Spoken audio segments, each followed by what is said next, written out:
సర్వాంతర్యామి. మరి అప్పుడు ఓన్లీ మనం విగ్రహాల వరకే ప్రాధాన్యతను ఎందుకు ఇస్తున్నాం? ప్రాధాన్యత ఇవ్వమని చెప్పలేదే. దేవాలయంలో మీరు చూడండి, దేవాలయంలో విగ్రహ రూపంలో దేవుడున్నాడు అనుకోవటం భక్తి. ఓకే. దేవుడు సర్వత్రా వ్యాపించి ఉన్నాడు అనుకోవటం అది జ్ఞానం.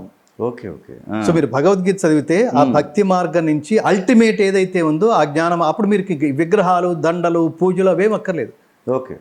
మీరు ప్రతిష్ఠించడం ద్వారా విగ్రహానికి జీవశక్తిని, దైవశక్తిని ఆపాదించడం ద్వారా తీసుకొచ్చి దానికి చాలా ఆగమ శాస్త్రం అవన్నీ అవి ప్రాణప్రతిష్ఠ చేసిన తర్వాత అది విగ్రహం కాదు, అది దైవం, అది సాక్షాత్తు దైవం, శక్తివంతమైన దైవం. దాంతో మీరు మాట్లాడచ్చు. ఓకే. ఆ దేవుడు మీతో మాట్లాడతాడు. ఇదంతా లయం చేసుకునే శక్తి మళ్ళీ మీరు ఆ తపశక్తిని డెవలప్ చేసుకోగలగాలి.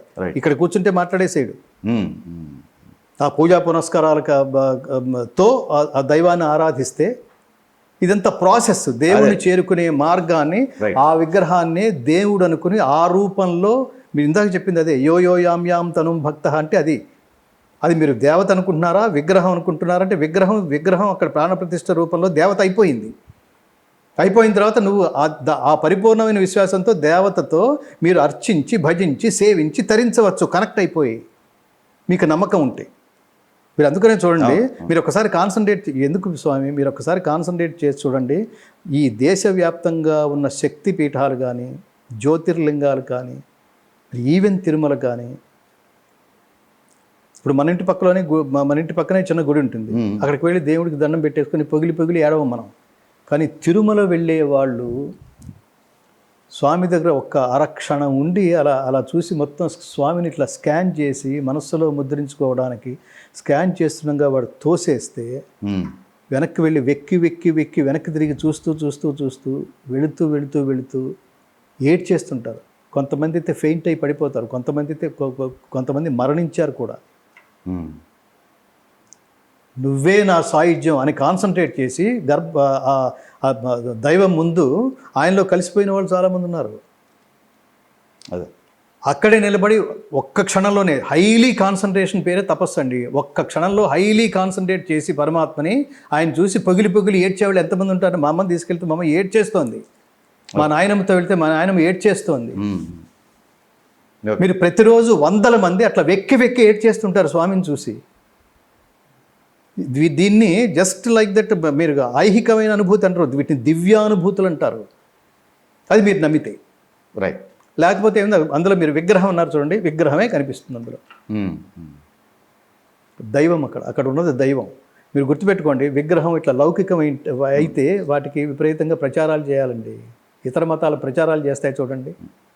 ఓకే, మీ దేవుడితో వెధవా, మావాడే కరెక్ట్, అందుకని మీరు మా దాంట్లోకి వచ్చేయండి అని చెప్పి మిమ్మల్ని దూషిస్తూనే మళ్ళీ మీరే కావాలి మా మతంలోకి. ఎంత లాజిక్లెస్ అప్రోచ్ చెప్పండి. హిందువులు వెధవలు అంటాడు ఒకడు, వాడి మతంలోకి కావడానికి వీళ్ళే కావాలి మళ్ళీ జనాభా. ఏమి సెన్స్ అది?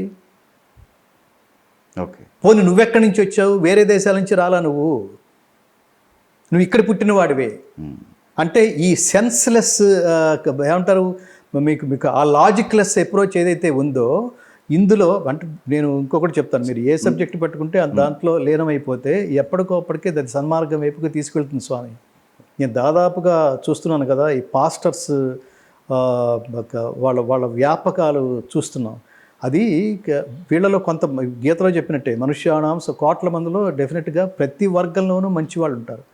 కానీ మ్యాక్సిమం పాస్టర్స్ వాళ్ళకు ఉండే భక్తులు చూస్తే వీళ్ళేమో మ్యాక్సిమం అజ్ఞానంలాగా కనిపిస్తుంటారు. నీకేం అర్థమైందని అడగండి.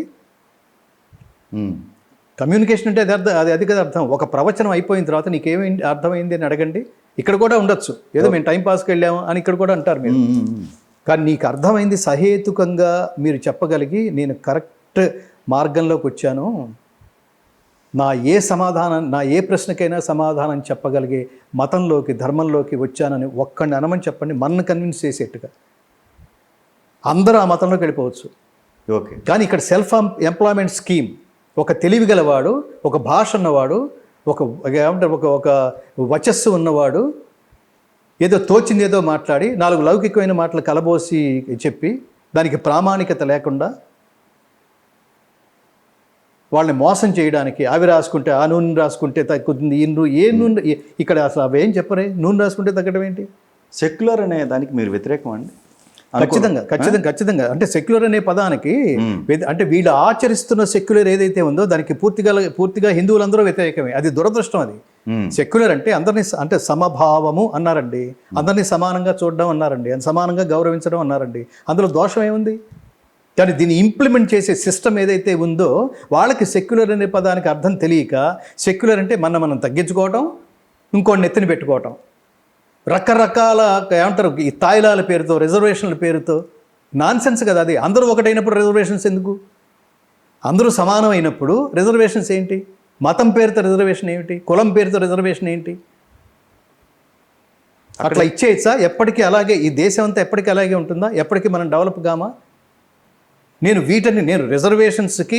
పూర్తిగా రిజర్వేషన్స్కి వ్యతిరేకమని కాదు. రిజర్వేషన్స్ ఒక దశలో ఎంతవరకు అర్హతను పట్టిస్తున్నావో ఆ అర్హతని అక్కడ వరకు పైకి వచ్చిన తర్వాత అక్కడికి ఆపేయాలి. అక్కడ కూడా రిజర్వేషన్లు కూడా ఇప్పుడు పర్సంటేజ్ ఎక్కువ ఉన్నది కూడా హిందువులకు సంబంధించే కదండి. దాన్ని హిందువులు అంటారు. అదే చెప్పేది. మళ్ళీ ఇక్కడ జరుగుతున్న గేమ్ ఏమిటంటే మమ్మల్ని ఫలానా రిజర్వేషన్ కేటగిరీలో పడేయండి, ఆ దశలోకి రిజర్వేషన్స్ ఉండకూడదు. ఇప్పుడు కొన్ని కులాల వాళ్ళు మమ్మల్ని ఈ దీంట్లోకి చేర్చండి, ఈ రిజర్వేషన్ కేటగిరీలోకి మమ్మల్ని చేర్చండి, దీంట్లోకి మమ్మల్ని చేర్చండి అని రావడం ఏంటి? మాకింత టాలెంట్ ప్రపంచవ్యాప్తంగా. నేను ఏమంటానంటే ఉదాహరణకి ఇప్పుడు ఒక రాష్ట్రం ఉంది, వాళ్ళు పాకీ పని చేస్తున్నారు, బ్రాహ్మిన్స్. జనరల్గా బ్రాహ్మిన్స్ అంటే వాళ్ళు ఫార్వర్డ్ కమ్యూనిటీ అని కదా అర్థం. ఒకసారి ఎంక్వైరీ చేయండి, వాళ్ళ పర్సంటేజ్ ఎంత, వాళ్ళు సంపాదిస్తున్న ఇదెంత, వాళ్ళు ఎంతమంది సంపాదిస్తున్నారు, ఎంతమంది కూటికి గతి లేక వాళ్ళు ఈ ప్రధానమైన మీరు ఎవరైతే ముందుకొచ్చేసిన వర్గాలని అనుకుంటున్నారో కూటికి లేక ఎంతమంది గతి లేక బతుకుతున్నారో చూడండి. అసలు రిజర్వేషన్ ఏం చేయాలి? కామన్గా దాన్ని ఎవరికైతే ఆర్థికంగా లేదో, వాళ్ళని వాళ్ళు పోషించుకునే స్థితిలో లేరో, ఎవరికైతే నిజంగా అంటే విద్యావకాశాలు లేవో, అది కదా మెయిన్ మోటో, అది కావాలి కదా. వాళ్ళు అన్ని కులాల్లో ఉన్నారు, అన్ని మతాల్లోనే ఉన్నారు. అప్పుడు మతము కులము అనేది తీసేసేయండి పూర్తిగా అంటున్నా.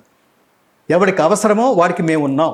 ఆ అవసరం ఏమిటి, దాని మీద నిఘా ఏమిటి, ఈ అవసరాన్ని వాడు వినియోగించుకుంటున్నాడా, దుర్వినియోగం చేసుకుంటున్నాడా?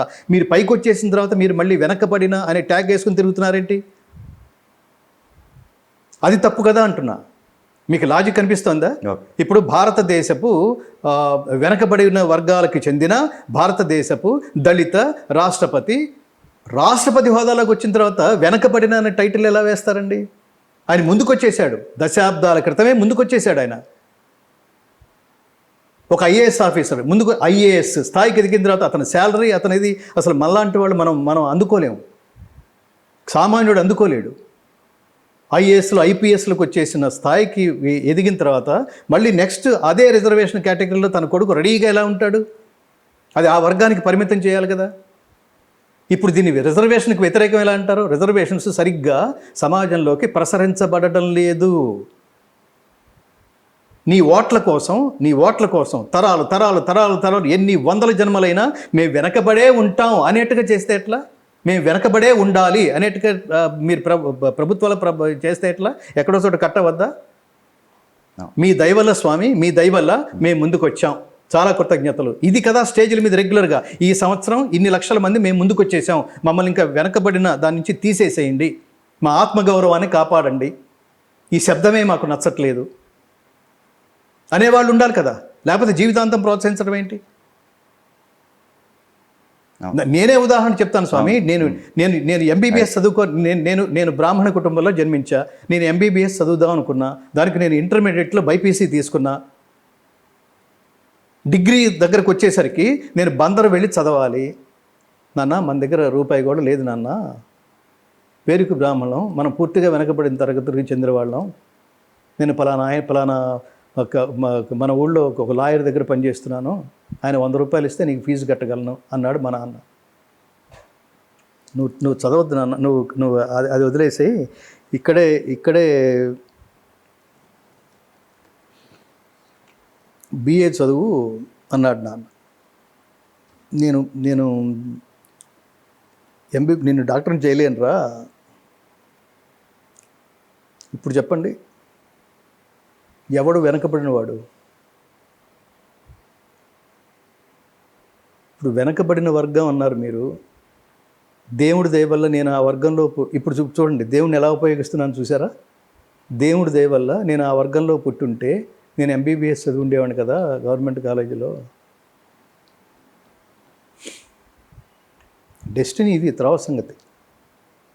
లాజికల్గా ఆలోచించండి. దాని ప్రయోజనాల్ని సరిగ్గా విశ్లేషించి అందుబాటులోకి తీసుకురండి.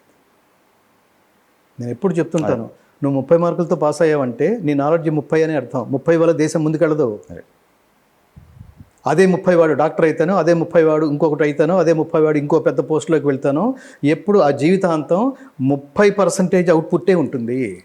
సో ఇప్పుడు రీసెంట్ ఇదంతా నేను చెప్తున్నప్పుడు నాకేదో క్యాస్ట్ ఫీలింగ్ ఉంటుందని, నాకు అసలు క్యాష్ ఫీలింగ్లు అట్లాంటిది ఏం లేదు. ఇంకా నేను చాలా స్పష్టంగా నా క్యాస్ట్ ఫీలింగ్ ఉంటే నేను కృష్ణుడిని ఎందుకు సెలెక్ట్ చేసుకుంటాను? కృష్ణుడు యాదవుడు కదా, మా క్యాస్ట్ కాదు కదా. నా ప్రాణ స్నేహితుడి పేరు చలపతి రాజు అండి. వాళ్ళు రాజులు.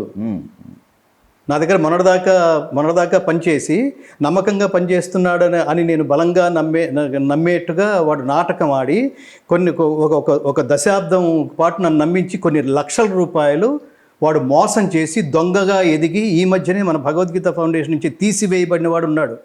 వాడు రెడ్డి. ఓకే, మనవాడు అనుకుని పెట్టలేదు అక్కడ.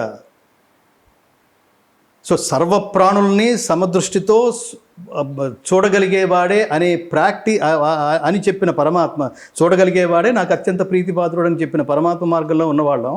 నేను ఏమంటానంటే జాతి ప్రయోజనాలు, ప్రతి చోట జాతి ప్రయోజనాలు. మీరు రిజర్వేషన్ అనుకుంటే సెకండ్ జనరేషన్కి వర్తింపజేయకండి. ముందుకు వచ్చేంత వరకు చూడండి. మెయిన్ రోడ్డు మీదకి ఎక్కించిన తర్వాత టాటా చెప్పండి, wish have a great journey అని చెప్పండి. వాళ్ళు పరిపూర్ణమైన విద్యావంతులు అయిన వాళ్ళని గౌరవించండి, విద్యని గౌరవించండి, జ్ఞానాన్ని గౌరవించండి. దాని ప్రభావం సమాజం మీద, దేశ ప్రగతి మీద ఉంటుంది. రైట్. ఇప్పుడు మీరు ఇంటర్వ్యూకి వచ్చింది, ఇప్పుడు నా క్యాస్ట్ వాళ్ళు కాదు స్వామి, అంతేగా. భగవద్గీత మీద విశేషంగా ఒక చోట కృషి చేశాం. బ్రాహ్మణులు అందరూ కృషి చేస్తున్నారంటే లేకపోవచ్చు.